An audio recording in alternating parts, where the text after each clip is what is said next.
Então, galera, ao longo da minha caminhada pela Chapada Diamantina, em determinado momento eu cheguei numa cidade que eu tinha muita vontade de conhecer, Piatã.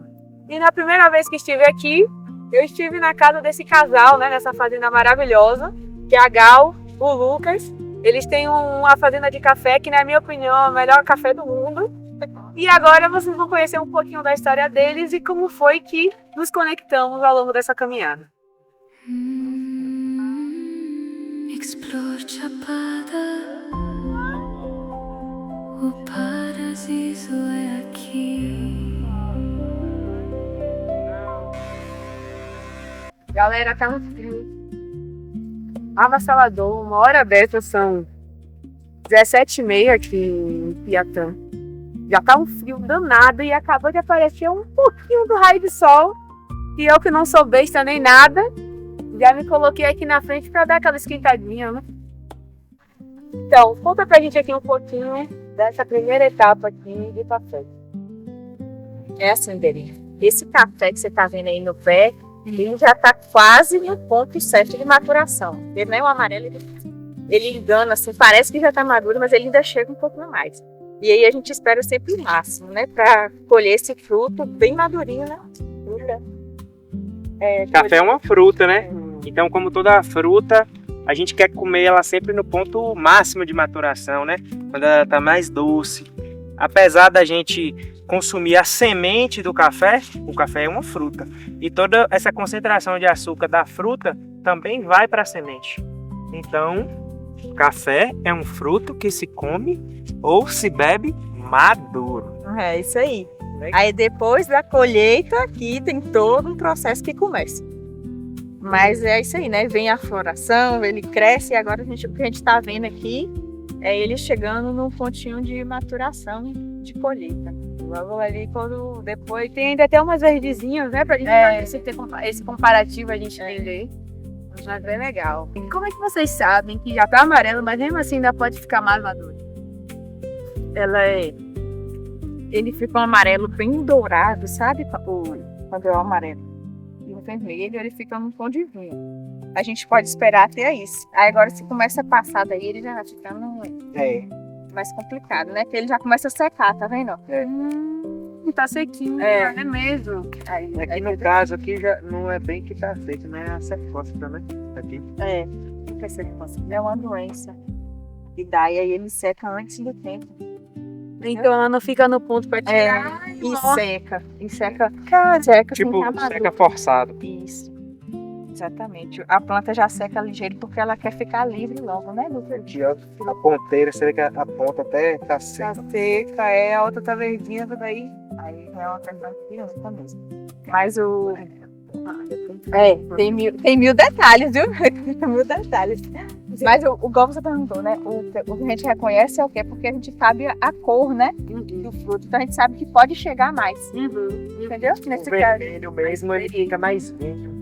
E a depender da variedade, muda. Tem umas variedades que fica bem mais vinho, outras fica menos. O que muda, assim, sabor? Tem alguma diferença? Não tem, assim, diferença relevante, não. Reza a lenda que os amarelos são mais doces, mas é muito relativo. A gente acha. Não, varia muito de lote para lote. Às vezes o vermelho vai beber melhor que o amarelo. Vai depender de tantos fatores, né, amor? Porque não pode dizer que um é melhor que o outro. É só diferente mesmo. Legal. Eu acho o ponto de colheita do vermelho mais fácil. Eu também acho. Que é mais nítido. É mais nítido. O amarelo engana mais. Porque o amarelo a gente acha que já tá maduro. Né? Vocês acham que a semente do café é tão amarga quanto o líquido, né? Vocês estão enganados. Eles estavam aqui me passando a informação de que não é. E eu agora vou experimentar, né, o fruto do café do pé. Diretamente. Dani, vou te dar aqui, ó, uns madurinhos. Pra você provar. Selecionados. E eu também vou pagar o mesmo. É docinho. Doce mesmo? É docinho. É engraçado.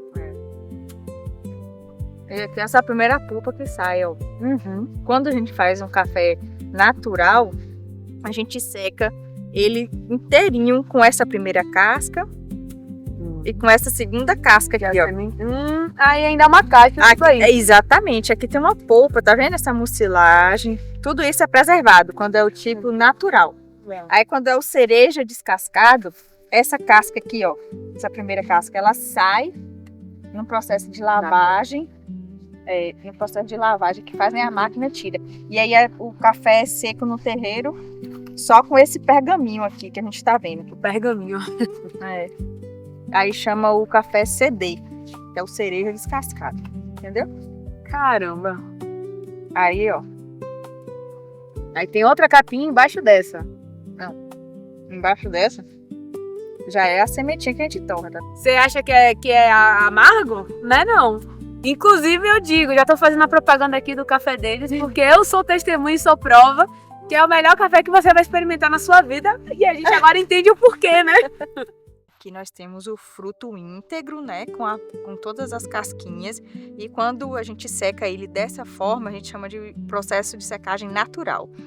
E aqui é o processo de secagem cereja descascado, que é quando a gente tira essa primeira casquinha e ele fica aqui protegido só pelo pergaminho, que é essa casquinha que vocês estão vendo aqui embaixo, ó. Vendo? Essa casquinha aqui, ó, ela só sai na hora da gente torrar ele. Ele é beneficiado, né? E aí a gente torra já sem essa casquinha. Aí esse aqui é o grão que é torrado e moído. E esse aqui, ele leva praticamente 30 dias para secar, se a gente secar assim. E se a gente secar assim, ele seca em 7 dias. Isso. Então, chegamos aqui agora no terreiro. Isso. E falamos que é onde a magia acontece. Por quê? Porque aqui é um processo que precisa de todo um cuidado, né? Para que o café não perca a qualidade. A gente colhe ele no ponto bom, mas a gente não tem todo um cuidado aqui no processo de secagem, né? Que é o quê? É o processo que ele vai perdendo umidade. Aí ele pode mofar. E aí ele mofando, ele vai dar um café de gosto ruim, né? Ele tem que ser protegido, né, da garoa, igual ela falou. Se ele molhar, por exemplo, a gente começou a secar, ele já tá mais seco. Aí dá uma garoa, dá uma chuva, ele molha. Ou seja, a gente perdeu aquele processo de secagem que ele já veio passando. Aí fica esse molha, seca. Ele perde qualidade.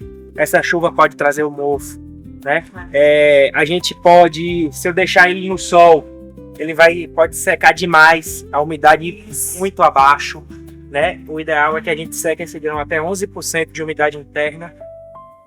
A gente pode também provocar uma desuniformidade do grão, que é ele secar só numa parte. Então, assim, em média, que a gente vai mexer esse café várias vezes ao dia aqui no terreiro suspenso. Se ele chegou da lavoura, chegou da colheita, a gente bota aqui no terreiro suspenso, né? Ele vai enxugar, vai passar 2 dias em média aqui nesse terreiro suspenso. Ele vai dar uma enxugada mais e aí depois ele vai descer para o chão. Mas todo esse tempo, tanto no suspenso quanto no chão, a gente tem que estar mexendo ele, né? Espalhando para ele secar de maneira uniforme.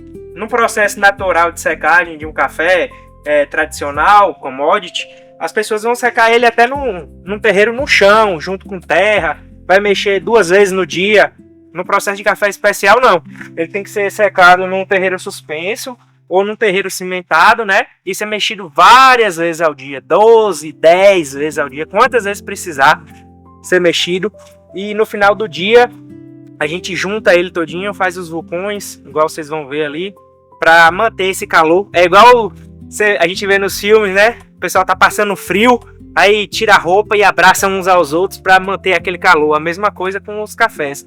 De noite a gente junta todo mundo, faz um vulcãozinho para eles segurarem esse calor à noite e secarem um pouquinho mais. Lucas, qual os benefícios, né, e a facilidade na produção do café? Então, eu sei que não é fácil, mas o ambiente ele também consegue ali impedir ou não essa facilidade de você produzir um café aqui numa cidade de Piatã, né, que é a cidade mais alta aí do Nordeste, é uma cidade mais fria também.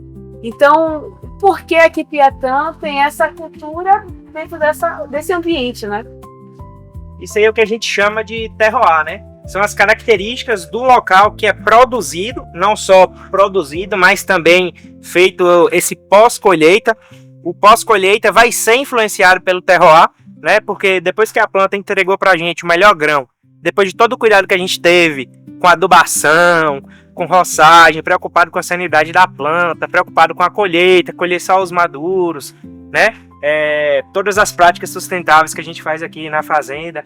E aí a gente traz isso agora para o terreiro. Aqui no terreiro, o terroir também vai influenciar. Porque, por exemplo, aqui em Piatã a gente é obrigado a ter as estufas cobertas. Porque coincide com a época da colheita, né? Que é onde a gente seca o café. De ter muita garoa, de ter muita neblina, né? O tempo, ele fica mais ameno.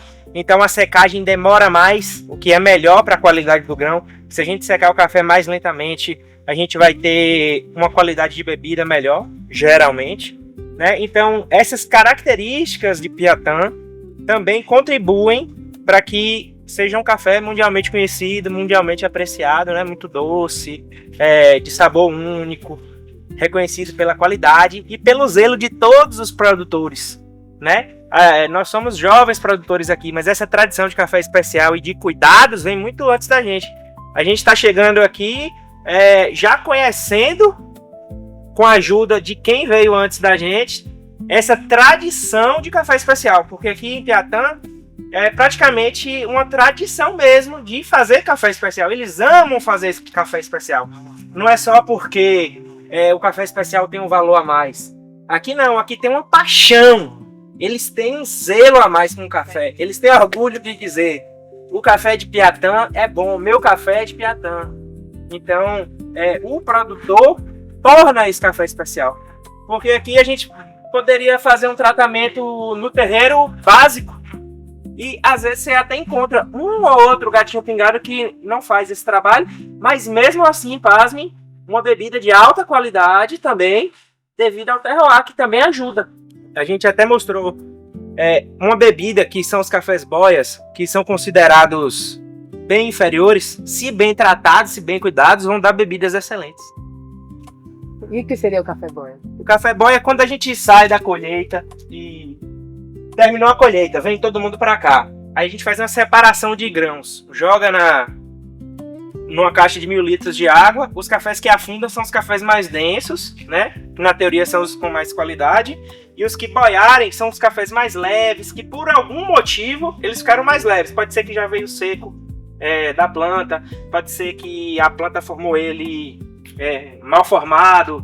Ele está mais leve, então a gente tem que tratar ele separado. Porque ele já está num estágio de seca mais avançado. Por ser mais leve, ele vai secar mais rápido. E se a gente misturar ele para secar junto no terreiro, vai dar uma desuniformidade. Então a gente seca os iguais junto com seus iguais. Aí vira o café boia. Isso, é o chamado café boia. Na maioria das regiões a galera não dá tanta atenção a ele, dá uma desprezada, mas aqui a gente trata com bastante cuidado e tem resultados excelentes depois do benefício e rebenefício no maquinário da cooperativa. A gente está aqui agora no vulcão, como eu falava aí anteriormente. E para mim, agora eu tô tendo aqui uma aula também, porque o meu café predileto até então é o moquinha. Eu amo o sabor do moquinha, embora os outros sejam muito bons. E eu tava entendendo aqui agora qual é a diferença do fruto, né? Explica um pouquinho pra gente, Gal. O moquinha, ele é um grão que ele foi mal formado, vamos dizer assim, né?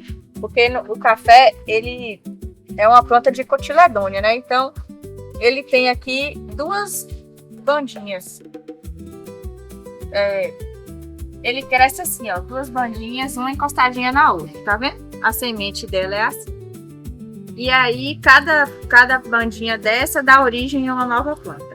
Aí, quando, por algum motivo, principalmente falta de água, a gente não tem as 2 bandinhas dele, aí acontece um grão sozinho, acontece dele fechar. Ele não fica com essa parte achatada. Ele fica redondinho, né? E aí é por isso que dá origem ao moquinha. O moquinha é um grão que ele cresceu sozinho, sem o outro, sem essa outra metade. Oh, mas tá vendo? Mas e aí ele precisa ser separado na hora da torra, porque vamos supor, ele precisa de outras condições, né?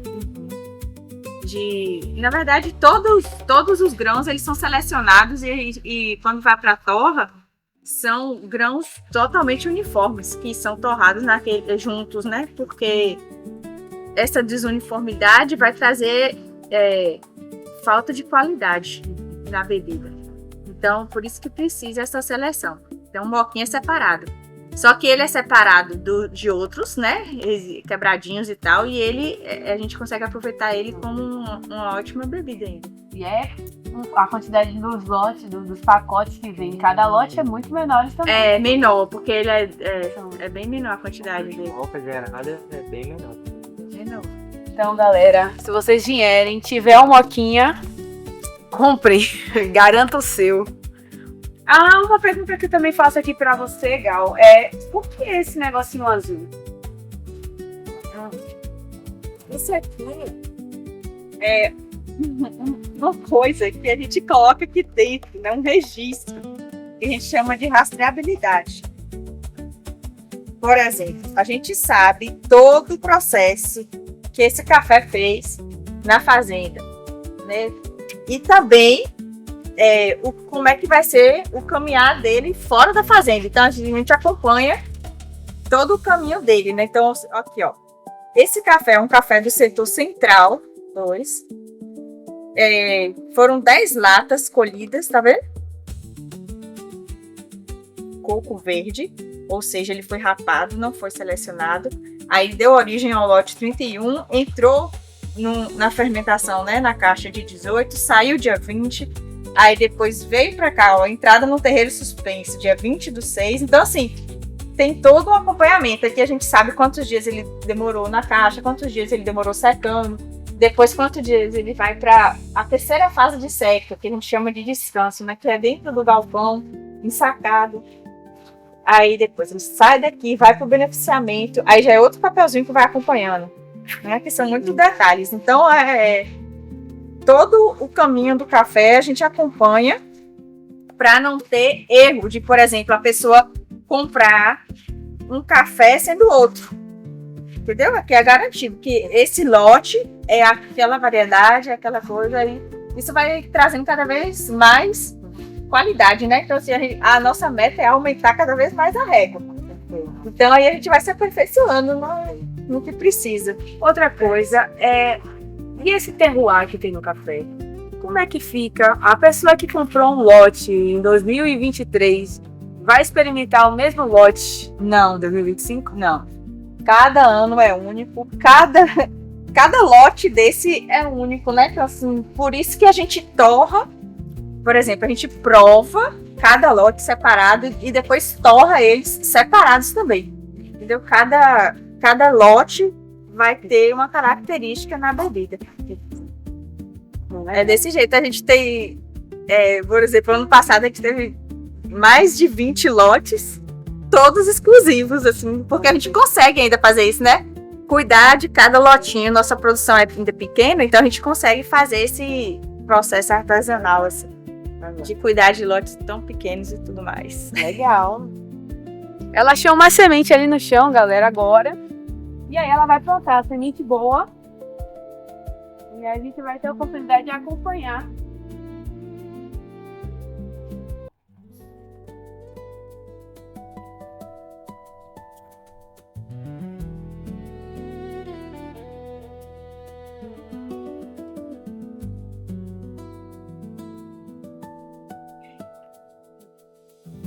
Vocês também veem as mudas do café?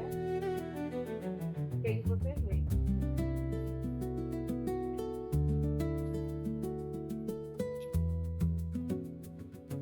A gente acabou de chegar aqui numa área agora que todas essas mudas de plantas são deles. São mudas de planta, essa daqui especificamente é de plantas nativas. E ela agora vai fazer aqui o plantio da semente que caiu de uma árvore que estava muito boa. Ela olhou e ela já veio plantar para não perder tempo. Não pode perder, é que é difícil achar semente boa dessa árvore. Que árvore é essa? Que semente é? É uma que o pessoal chama aqui engazeira, só que ela é uma engazeira diferente, né? Aquela que dá aquela baixa, né? Mas é uma árvore nativa. E aqui a gente planta, né? As nativas junto com o café. É a nossa nova área ali mesmo. Tá cheio. Isso é até uma dinâmica interessante falar de vocês, que vocês aqui têm um esquema de agrofloresta. Né? Aí, vocês trabalham muito com a árvore, as árvores e as plantas, sustentando o café ali e uma dando apoio ao outro. A gente trabalha com a biodiversidade mesmo, então a gente preza muito por atender os nossos interesses ao mesmo tempo que a gente cuida do ambiente.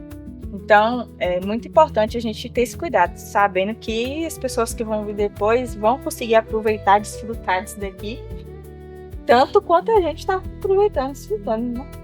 Então, a gente hoje tem árvores lindas, enormes, tem frutos aqui, então o pessoal que veio antes deixou isso daí. Então, a gente quer deixar algo bom também. Legal.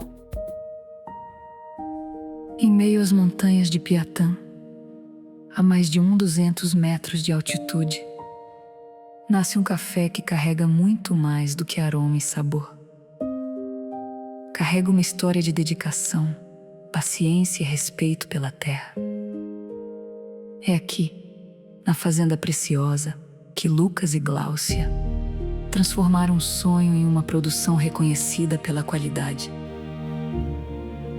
A altitude, o clima ameno e as grandes variações de temperatura entre o dia e a noite criam as condições ideais para que os grãos amadureçam lentamente. Esse processo natural concentra açúcares e aromas, resultando em cafés de perfil sensorial complexo, com notas delicadas e uma doçura marcante.